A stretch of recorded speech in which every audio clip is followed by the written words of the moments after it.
Hello everyone, welcome to নাগ পরিবার। আশা করি তোমরা সকলে ভালো আছো, আমিও ভালো আছি। দেখে নাও আজ আমি কোন রেসিপি তোমাদের সাথে শেয়ার করছি।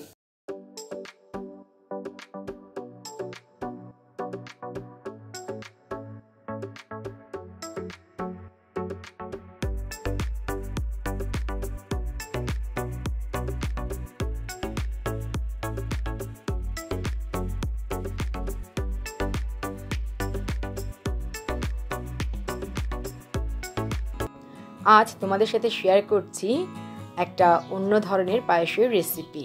এই পায়েসটা আমি তৈরি করেছি লাউ দিয়ে। এটা একটা ট্র্যাডিশনাল রেসিপি, তোমরা অনেকে হয়তো এটা তৈরি করে খাও। অ্যাকচুয়ালি আমি কীভাবে তৈরি করি সেটাই তোমাদের সাথে শেয়ার করছি। লাউয়ের পায়েস তৈরি করার জন্য আমি একটা লাউ নিয়েছি, আর লাউটা কিন্তু একটু কচি হলে ভালো হয়, তবে পুরোটা লাউ লাগবে না পায়েস তৈরি করার জন্য। লাউয়ের প্রথম দিকটা আমরা কেটে নেব। লাউটা কেটে আমি হাফ নিয়েছি, এবার খোসা ছাড়িয়ে নেব।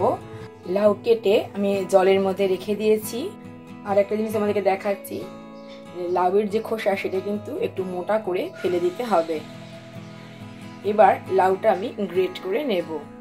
লাউটা আমি গ্রেট করে নিয়েছি, দেখতে পাচ্ছি এরকম হয়েছে। আর এর জন্যই আমি প্রথমে বলছিলাম যে লাউটা একটু কচি হতে হবে, বীজ থাকলে হবে না। দেখতে পাচ্ছ কোনো রকম বীজ নেই।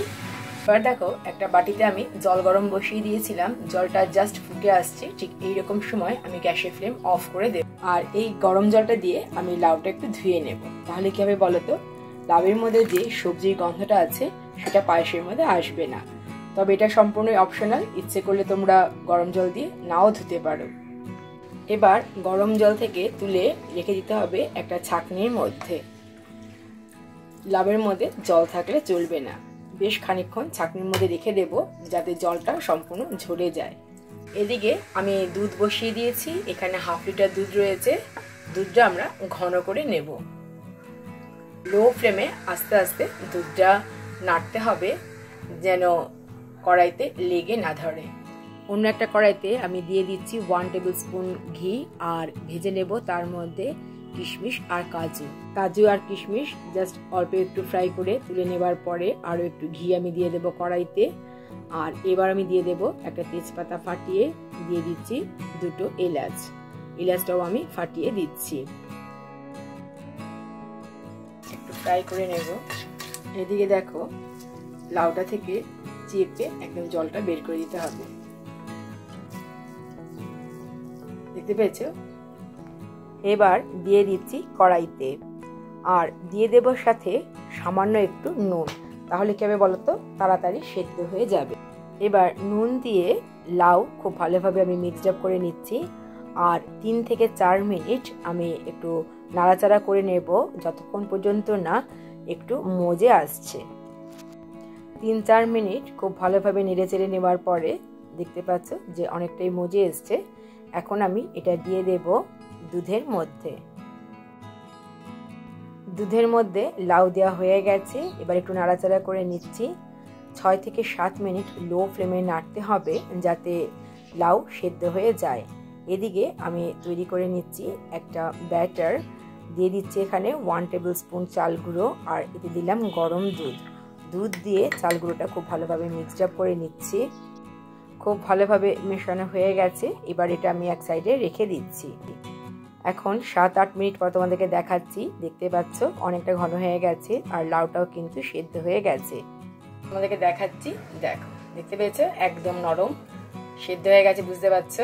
এবার এর মধ্যে চাল গুঁড়ো আর দুধের মিশ্রণ দিয়ে দিচ্ছি। তাহলে দেখবে যে খুব সুন্দর গ্রেভিটা একটু ভারী ভারী হবে।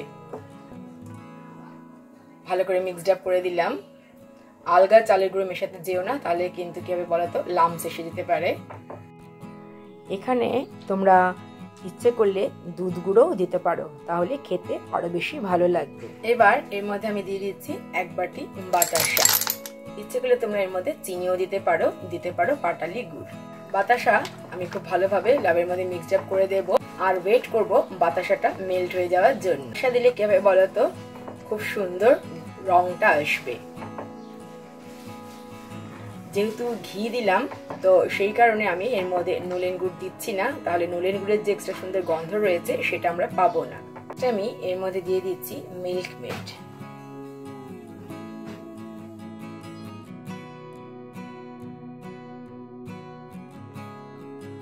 এবার দিয়ে দিচ্ছি ভেজে রাখা কাজু বাদাম আর কিশমিশ।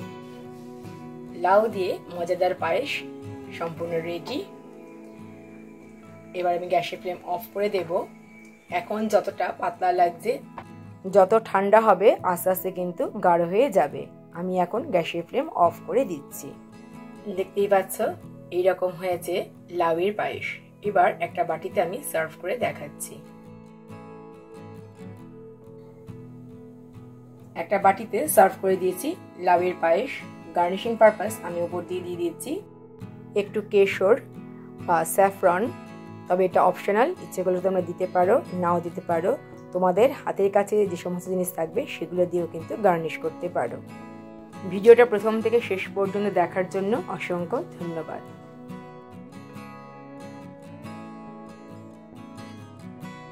আশা করি আজকের ভিডিওটা সবারই ভালো লেগেছে। তাহলে আজ এই পর্যন্তই, দেখা হবে তোমাদের সাথে আবার নেক্সট ভিডিওতে। ততক্ষণ পর্যন্ত তোমরা সবাই ভালো থেকো। টাটা।